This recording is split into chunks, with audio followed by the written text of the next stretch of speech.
একদিন হঠাৎই কয়েকজন ছেলে এবং মেয়ে তাদের ছুটির দিনে একটি বাসে করে গভীর জঙ্গলে বেড়াতে যায়। জঙ্গলের সৌন্দর্য দেখতে দেখতে তারা যখন জঙ্গলের গভীরে প্রবেশ করে তখনই সেই জঙ্গলের মধ্যে তাদের সাথে যা যা ঘটতে থাকে তা তারা কখনোই তাদের কল্পনাতেও ভাবতে পারেনি। আর শেষ পর্যন্ত তারা কি পেরেছিল সেই জঙ্গলের মধ্যে থেকে বেঁচে ফিরতে?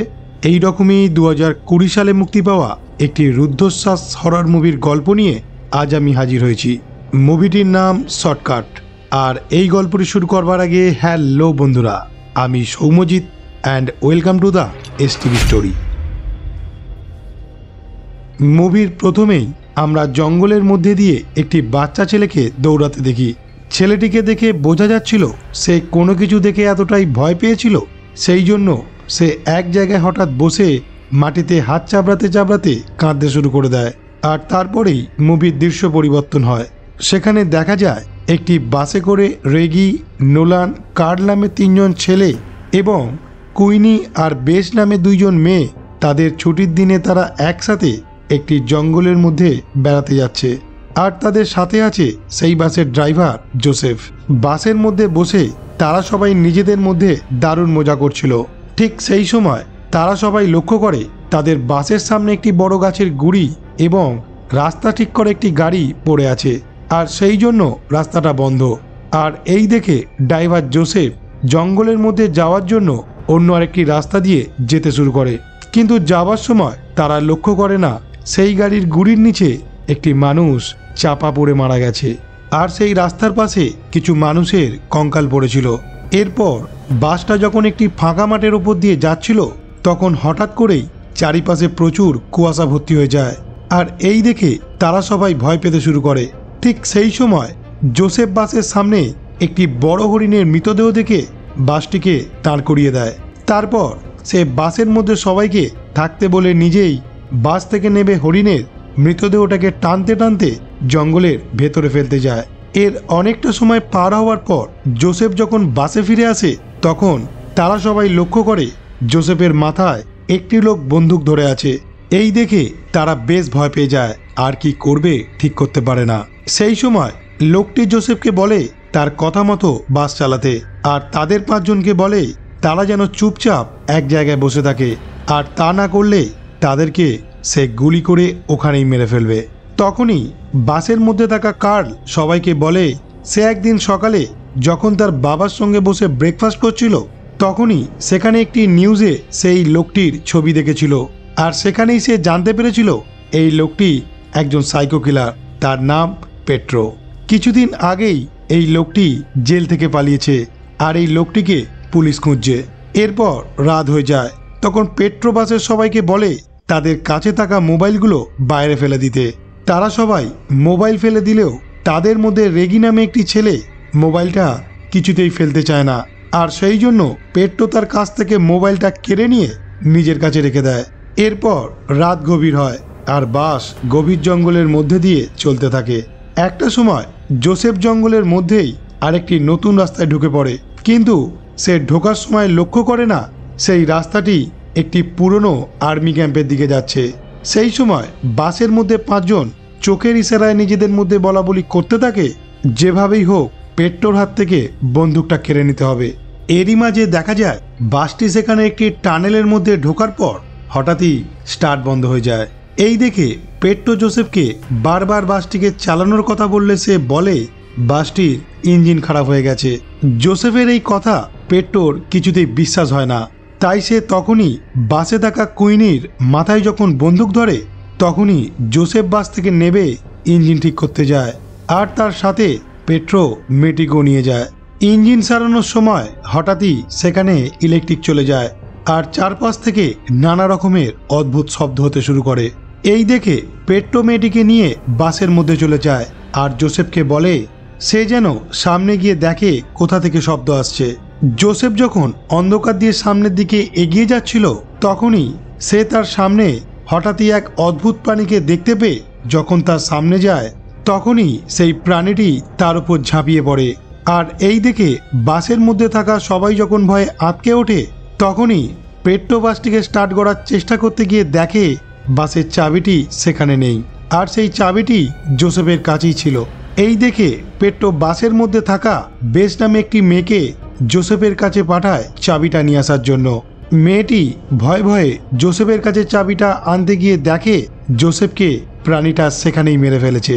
এই দেখে সে অনেকটা ভয় পেয়ে যায় আর তার চারপাশ থেকে নানা রকম শব্দ শুনে তাড়াতাড়ি করে কোনো রকমের চাবিটা নিয়ে সে দৌড়ে বাসে চলে আসে। বাসে আসার পর তার বন্ধুরা তাকে যখন জোসেফের কথা জিজ্ঞাসা করে সে ইশারায় তাদের বলে জোসেফ মারা গেছে আর তাকে দেখে মনে হচ্ছিল কোনো ভয়ঙ্কর এক প্রাণী তার ওপর হামলা করেছে।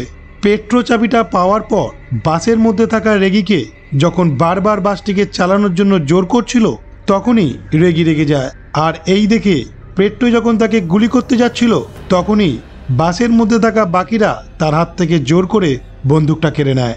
এরপর রেগি বন্দুকটা নিয়ে যখন পেট্রোকে গুলি করতে যাচ্ছিল তখনই বাসের ওপর থেকে অদ্ভুত রকমের শব্দে তারা যখন অন্যমনস্ক হয়ে যায় তখনই পেট্রো তার হাত থেকে বন্দুকটা কেড়ে নেয়। আর তারপর পেট্রো বাস থেকে নেমে বাসের ওপরে কি আছে যখন দেখার চেষ্টা করছিল তখনই প্রাণীটা তার উপরে ঝাঁপিয়ে তাকে সেখানেই মেরে ফেলে। এই সব দেখার পর তারা সবাই দারুণ ভয় পেয়ে যায়। তারপরেও তারা সবাই নিজেদের মধ্যে আলোচনা করে এই মুহূর্তে আমাদের মাথা ঠান্ডা রাখতে হবে আর এই বিপদের হাত থেকে বাঁচতে গেলে আমাদের এখন এই বাস থেকে বেরিয়ে অন্য একটি কোথাও যেতে হবে। এরই মধ্যে রেগি অজ্ঞান হয়ে গিয়ে নানা ধরনের আজে বাজে স্বপ্ন দেখতে শুরু করে। তারপর তার বন্ধুরা কোনো রকমে তার জ্ঞান ফেরায়। এরই মধ্যে তারা লক্ষ্য করে সেই ভয়ঙ্কর প্রাণীটি পেট্রোর কাটা মাথাটা হাতে করে নিয়ে বাসের উপরে উঠে তাদের মারার চেষ্টা করছে। তখনই তারা বাসের পেছনের দরজা দিয়ে বেরোনোর চেষ্টা করলে দেখে দরজাটা খোলা যাচ্ছে না।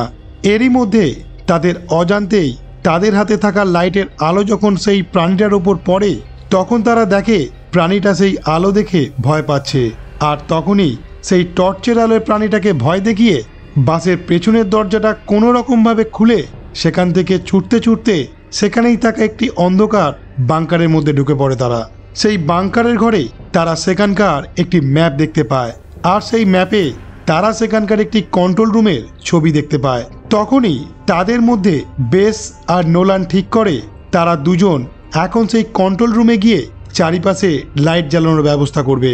এরপর তারা দুজন সেই কন্ট্রোল রুমের খোঁজে বেরিয়ে পড়ে আর বাকি তিনজন ওই রুমের মধ্যে বসে তাদের অপেক্ষা করতে থাকে। রুমে বসে থাকা তিনজনের মধ্যে কুইনি যখন টয়লেট যেতে চায় তখন তার সাথে রেগি যেতে রাজি হয়। অন্যদিকে দেখা যায় বেস আর নোলান কন্ট্রোল রুমে যাওয়ার সময় একটি ঘরে সেই প্রাণীটিকে ইলেকট্রিক শক দিয়ে মারার জন্য কেউ একটা ব্যবস্থা করেছিল সেটা দেখতে পায়। আর তারপরেই পাশের আরেকটি ঘরে তারা একটি মানুষের কঙ্কাল দেখতে পেয়ে বুঝতে পারে এই মানুষটিও সেই প্রাণীটির হাতেই মারা গিয়েছিল।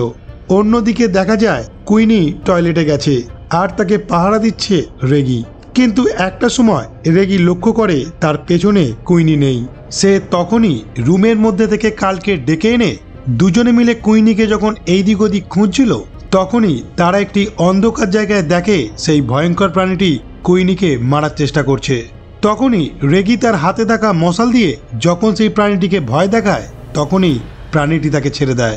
এরপর কাল যখন কুইনিকে নিয়ে সেখান থেকে পালানোর কথা ভাবছিল তখনই তারা পেছনে ঘুরে দেখে রেগির হাত থেকে মশালটা জলে পড়ে নিভে গেছে আর সেই প্রাণীটি এখন তার শরীরের উপর উঠে তাকে মারার চেষ্টা করছে। তারা কিছু ভেবে ওঠার আগেই লক্ষ্য করে সেই বাংকারের মধ্যে থাকা সমস্ত লাইটগুলি জ্বলে গেছে আর সেই ভয়ে প্রাণীটি সেখান থেকে পালিয়ে গেছে। আর এই দেখে তারা সবাই বুঝতে পারে যে তাদের বাকি দুজন বন্ধু সেখানে কন্ট্রোল রুমে পৌঁছে গেছে। অন্যদিকে দেখা যায় বেস আর নোলান সেই বাংকারের মধ্যে একটি ঘরে একটি ডায়েরি এবং কিছু ছবি দেখতে পায়। সেইগুলি দেখে তারা দুজন বুঝতে পারে এর আগে যে এখানে এসেছিল সে এই প্রাণীটিকে মারার অনেক চেষ্টা করেছিল কিন্তু সে সফল হতে পারেনি। এরপর তারা সেই ডায়েরিটা নিয়ে যখন তাদের তিনজন বন্ধুর কাছে ফিরছিল তখনই তারা সেই টানেলের দেওয়ালে একটি ছায়া দেখে ভয়ে দাঁড়িয়ে যায়। কিন্তু কিছুক্ষণ পর তারা দেখে সেই ছায়াগুলি তাদের বন্ধুদেরই ছিল, কারণ তারাও তাদের কাছে আসছিল। তারা তিনজন যখন তাদের কাছে আসে তখন তারা দেখে কুইনির ঘাড়ে সেই প্রাণীটি কামড়ে দিয়েছে আর এই দেখে তারা বেশ ভয় পেয়ে যায়। এরপর একটি ঘরে তারা 5 জন মিলে বসে যখন সেই ডায়েরিটা পড়ছিল তখন তারা জানতে পারে কয়েক বছর আগে এইখানে একটি বাচ্চা ছেলে ও মেয়ে ঘুরতে এসেছিল। তখনই এই প্রাণীটি সেই মেয়েটিকে মেরে ফেলে। আর এই দেখে ছেলেটি ভয়ে ছুটতে ছুটতে জঙ্গলের মধ্যে চলে যায়, যেই দৃশ্যটা আমরা মুভির প্রথমে দেখেছিলাম। আর তখন থেকেই ছেলেটা মনে মনে প্রতিজ্ঞা করে যে সে একদিন বড় হয়ে তার বোনের মৃত্যুর বদলা নেবে। এর অনেক বছর পর ছেলেটি এই টানেলের মধ্যে ফিরে এসে ওই প্রাণীটিকে মারার জন্য সব কিছু ব্যবস্থা করে ফেলে, কিন্তু একটা সময় সেও প্রাণীটার সাথে লড়াইয়ে হেরে যায় এবং প্রাণীটি তাকেও মেরে ফেলে। এরপর তারা সবাই ঠিক করে সেই মানুষটির ফেলে যাওয়া শেষ কাজটি তারাই সম্পূর্ণ করবে। তাই তারা সেখানে থাকা কাগজগুলি দেখে সেই প্রাণীটিকে মারার জন্য যে যন্ত্রটা ছিল সেটা রেডি করে ফেলে। আসলে সেখানে যে যন্ত্রটা ছিল সেই যন্ত্রটায় অনেক লাইট ছিল।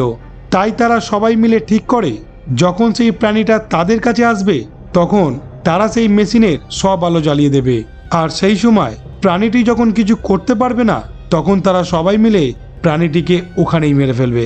এরপর তারা ঘর অন্ধকার করে সেই ঘরের কোণে সবাই লুকিয়ে বসে থাকে আর বেশ থাকে সেই লাইটের মেন সুইচের কাছে, যাতে প্রাণীটি এলেই সে লাইটটা জ্বালিয়ে দিতে পারে।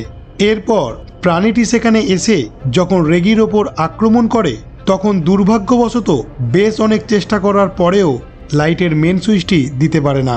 বিপদ বাড়ছে দেখে নোলান বুদ্ধি খাটিয়ে পেছন দিক দিয়ে একটি জোরে সিটি মারে। আর তখনই প্রাণীটি রেগিকে ছেড়ে দিয়ে নোলানের কাছে চলে যায়। তখনই নোলান কোনো রকমে সেখানে লাইটটি জ্বালিয়ে দেয় আর তখনই প্রাণীটি ভয় পেয়ে যায়। ঠিক সেই সময় দুই বান্ধবী যখন সেখান থেকে পালিয়ে যাবে বলে ছুটে বাইরে বেরিয়ে আসছিল, সেই প্রাণীটিও তখন তাদের পেছন পেছন সেই টানেলের বাইরেও বেরোনার মুখে চলে আসে। কিন্তু টানেলের বাইরে আলো দেখে প্রাণীটি আর টানেলের বাইরে বেরোতে পারে না। ঠিক সেই সময় পেছন দিক থেকে 3টি ছেলে হাতে করে মশাল নিয়ে এসে প্রাণীটির গায়ে আগুন ধরিয়ে দেয় আর প্রাণীটিও আগুনে জ্বলে সেখানেই মারা যায়। এরপর তারা নিজেদের কাজে সফল হতে পেরে অনেক আনন্দ করে আর তারপর তারা যে যার নিজের বাড়ি ফিরে আসে। এরপর দেখা যায় হঠাৎই একদিন সেই টানেলের মধ্যে একজন পুলিশ অফিসার আসে আর হঠাৎই সেই অন্ধকার টানেলের ভেতরে কোনো এক অজানা শক্তি যেন তার উপরে এসে তাকে সেখানেই মেরে ফেলে। আর এখানেই এই মুভিটি শেষ হয়। এই মুভিটির শেষ দৃশ্য দেখে আমার মনে হয় হয়তো সেই ছেলেমেয়েরা সেখানে থাকা একটি প্রাণীকে মারতে সফল হয়েছিল, কিন্তু এই জঙ্গলে হয়তো সেই প্রাণীটার মতন এখনও আরও অনেক প্রাণী বেঁচে আছে।